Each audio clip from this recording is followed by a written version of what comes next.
வணக்கம். தமிழ் ஃபுட் கார்னரில் வெண்டைக்காய் ஃப்ரை பண்ண போகிறோம். இது எல்லா வகை குழம்பு சாதத்துக்கும் தயிர் சாதத்துக்கும் சைட் டிஷ்ஷாக வச்சு சாப்பிட்றதுக்கு ரொம்ப காம்பினேஷனாக இருக்கும். இப்போ இந்த டேஸ்டான வெண்டைக்காய் ஃப்ரையை எப்படி பண்ணுறதுன்னு பார்க்கலாம். இது வரைக்கும் நம்ம சேனலில் சப்ஸ்கிரைப் பண்ணாதவங்க சப்ஸ்கிரைப் பண்ணிவிட்டு பக்கத்தில் உள்ள பெல் பட்டனையும் கிளிக் பண்ணிக்கோங்க.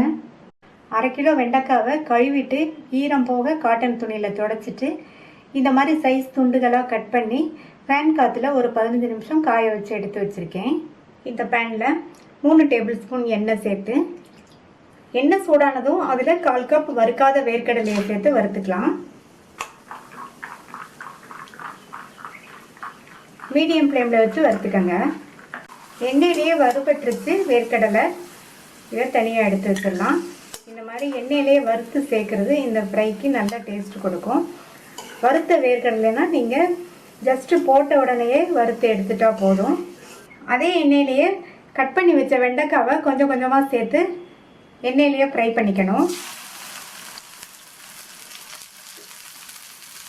இந்த வெண்டைக்காயை எண்ணெயிலேயே நல்லா வறுத்து எடுத்துக்கணும், கருக விட்டுறக்கூடாது. கருகிருச்சுன்னா நமக்கு அந்த ஃப்ரை கசப்பு தன்மை ஆயிடும். ரொம்ப மொறுமொறுன்னு வர அளவுக்கு ஃப்ரை பண்ண வேண்டியதில்லை, ஏன்னா நம்ம அடுத்து இதை வதக்க போகிறோம். இந்த அளவுக்கு இருந்தால் போதும். இதை தனியாக எடுத்து வச்சிடலாம்.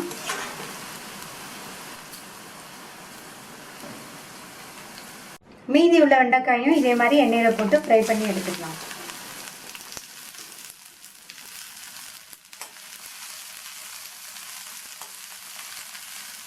எல்லா வெண்டைக்காயும் எண்ணெயில் ஃப்ரை பண்ணி எடுத்தாச்சு. இதுலேயே மீதி கொஞ்சம் எண்ணெய் இருக்குது. நீங்கள் தேவைப்பட்டால் இன்னும் கொஞ்சம் 1 ஸ்பூனோ 2 ஸ்பூனோ சேர்த்துக்கங்க. இதில் 1/2 டீஸ்பூன் கடுகு, 1/2 டீஸ்பூன் கடலைப்பருப்பு, 1/2 டீஸ்பூன் உளுந்தம்பருப்பு, 1/4 டீஸ்பூன் சீரகம் சேர்த்துடலாம். இந்த பருப்பெல்லாம் நல்லா எண்ணெயில் வறுபடணும். இது கூட கறிவேப்பிலை, ஒரு கட் பண்ண காஞ்ச மிளகாய், 2 கீறின பச்சை மிளகாய், ஒரு மீடியம் சைஸ் வெங்காயம் கட் பண்ணது. இந்த வெங்காயம் 3/4 பங்கு அளவுக்கு வதங்கணும். இப்போ வெங்காயத்தை நம்ம 3/4 பங்கு அளவுக்கு வதக்கிட்டோம். அடுத்து ஃப்ரை பண்ண வெண்டைக்காயை சேர்த்துடலாம்.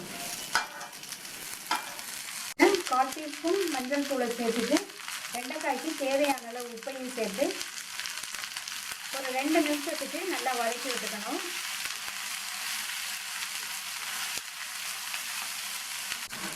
வெண்டைக்காய் 2 நிமிஷமாக வதங்கிடுச்சு.